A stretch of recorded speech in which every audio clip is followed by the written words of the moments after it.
troubleshooting CMR not found. The first thing you want to do is make sure that your Mytecalemit cloud account has been set up and that your box has been connected. Please see the setup manual for instructions.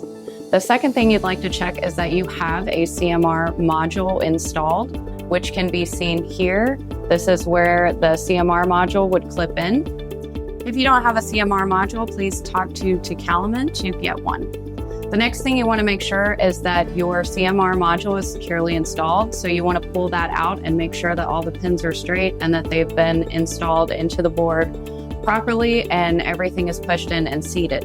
If that is not working and you do not receive a green light on your CMR module, you can disconnect the CMR module by pulling it out and flipping it 180 degrees and reinstalling the module. If the module is installed correctly, you should get a green light on the module. If neither of these solves the issue, then the module may need to be replaced. Please contact Tecalemit for further instructions.